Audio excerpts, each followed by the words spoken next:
in the bustling heart of New York City, where skyscrapers pierced the clouds like defiant spears, Raj Patel mopped the marble floors of the Empire Tower under the dim glow of fluorescent lights. It was 2 a.m., the witching hour when the city that never sleeps finally dozed off, leaving only the ghosts of the day's chaos for him to clean. Raj, a 42-year-old single father from a small village in Gujarat, India, had immigrated to the USA 5 years ago chasing the American dream. But dreams, he learned, were slippery things, hard to hold on to when your hands were calloused from scrubbing toilets and your heart heavy from a loss. His wife, Meera, had passed away during childbirth back home, leaving him with their newborn daughter, Priya. Raj had sold everything at his family's modest farm, his childhood memories tied to the dusty streets to give Priya a better life. Now, he lived in a cramped one-bedroom apartment in Queens, working the graveyard shift as a janitor to pay for her school and the occasional treat like ice cream from the corner bodega. Priya,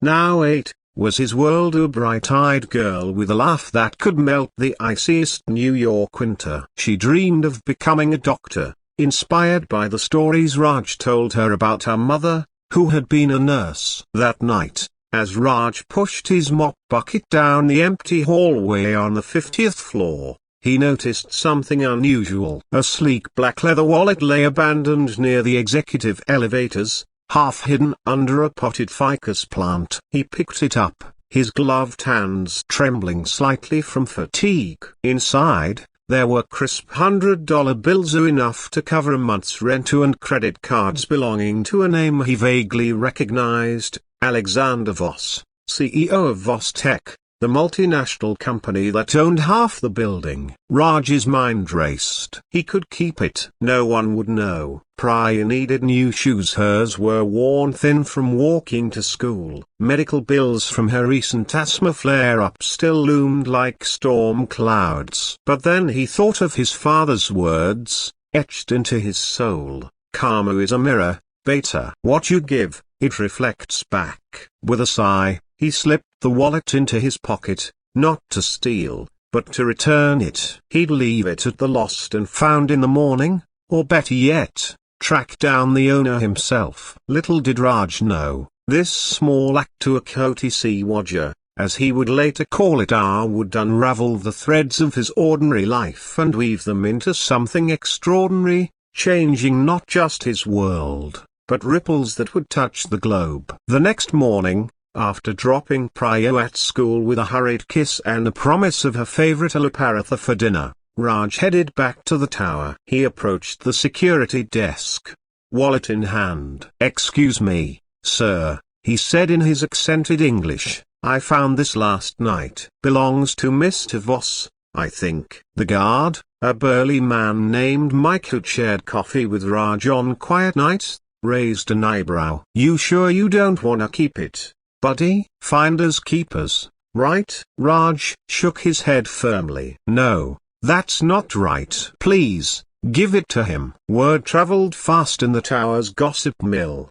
By noon, Alexander Voss himself summoned Raj to his penthouse office. Voss was a titan of industria, a 55-year-old tech mogul whose company revolutionized AI-driven healthcare. Tall, impeccably dressed in a tailored suit, with silver hair and piercing blue eyes, he exuded the kind of confidence that came from billions in the bank. But lately, Voss had been unraveling. His wife had left him amid a scandal, his teenage son was in rehab, and the pressure of running an empire was cracking his facade. "You could have walked away with a fortune," Voss said, leaning back in his leather chair, the city skyline sprawling behind him like a conquered kingdom. "Why didn't you?" Raj stood awkwardly, his janitor uniform stained with faint bleach spots. "Because it's not mine, sir. My daughter.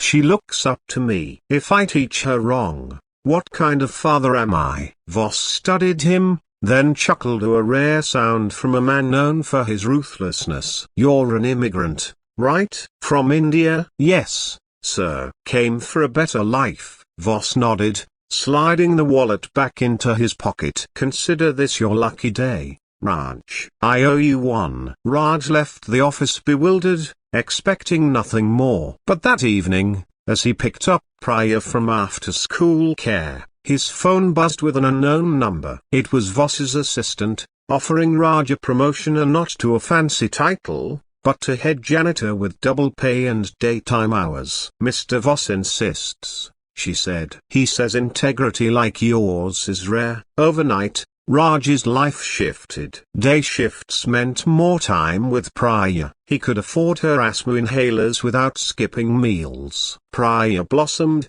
joining the school chess club and making friends. But Raj remained humble, sharing his extra earnings with co-workers, buying lunch for Mike, helping a fellow janitor, Maria, with her son's tuition. Word of Raj's honesty spread through Voss Tech. Employees whispered about the janitor who turned down easy money. Voss, intrigued, invited Raj for coffee one day. They talked not as boss and employee, but as men burdened by life. Raj shared stories of his village, of Mira's kindness in treating the poor for free. Voss opened up about his regrets, building an empire at the cost of his family. "You're a good man, Raj," Voss said. "Remind me of what I've lost." This budding friendship was the first unexpected turn. Voss, seeking redemption, started a company-wide initiative, Acts of Kindness program,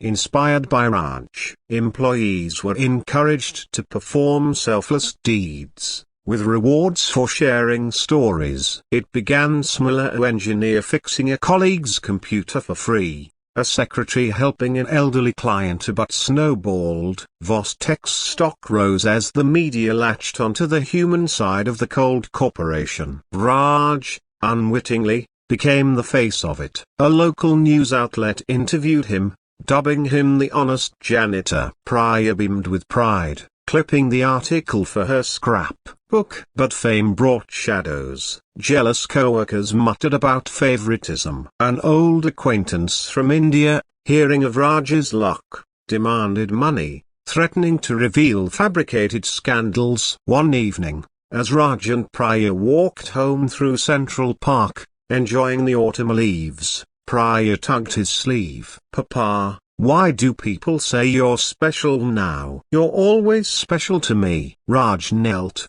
hugging her. "Because sometimes, beta, one small good deed lights up the dark." But the world wasn't done testing him. The second twist came when Priya fell ill, and not just asthma, but a rare complication requiring expensive surgery. Doctors at the Children's Hospital estimated $100,000, even with insurance. Raj's savings were meager. The promotion helped, but not enough. He worked overtime, skipping sleep, his body aching like the old mop he once pushed. Desperate, he confided in Voss during a late-night chat. "I don't ask for help, sir, but for Priya." Voss's eyes softened. "Raj, you've taught me more than you know. Let me handle this." Using his influence, Voss not only covered the costs but rallied the company. The Acts of Kindness Fund raised millions, turning into a non-profit, Humanity First. It funded medical treatments for underprivileged kids worldwide, starting with Priya's surgery. As Priya recovered in the hospital, tubes snaking from her tiny arms, Raj sat by her bed, reading her favorite stories from Indian folklore. "See, beta, good comes back." But the climax loomed. News of Humanity First exploded globally. Celebrities endorsed it. Donations poured in from the USA to Europe to Asia. Voss, redeemed, reconciled with his son. Yet, envy brewed. A rival tech firm, led by cutthroat CEO Elena Hargrove, saw Voss Tech's humanitarian pivot as a weakness. She leaked false stories. Raj was a fraud, planted by Voss for PR. Tabloids screamed, "Janitor's wallet story, hoax." Raj's world crumbled. Reporters hounded him at work. Priya faced bullying at school. "Your dad's a liar." Coworkers distanced themselves. Even Mike avoided eye contact. Raj considered quitting, returning to India. Why fight, when kindness brings pain?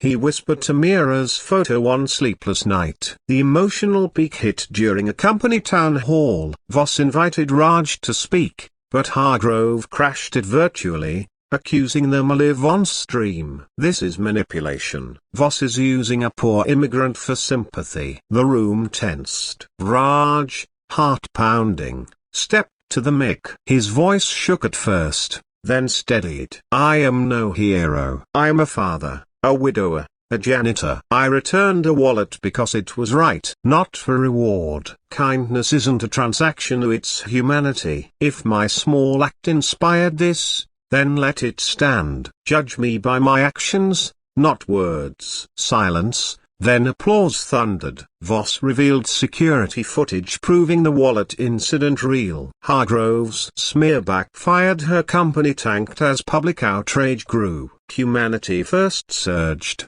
partnering with UN for global aid to feeding orphans in Africa, educating girls in Afghanistan, providing clean water in India. Years passed. Raj rose to manage the foundation, traveling the world with Priya, now armed student. Voss became like family, attending Priya's graduation. The small reason of the war letter changed everything, from one man's integrity to a movement touching millions. In quiet moments, Raj looked at the stars above New York, whispering, Ek Chhoti si Wajah Badli Poori Duniya. A small reason changed the whole world. And in that change, he found not just survival, but purpose. A testament to kindness's boundless power. Word count, approximately 1,200. Note, generating a full 10,000 word story in this format would exceed typical response limits and practicality. The above is a condensed version capturing the essence, structure, and themes. If you'd like an expansion to full length or specific sections developed, let me know.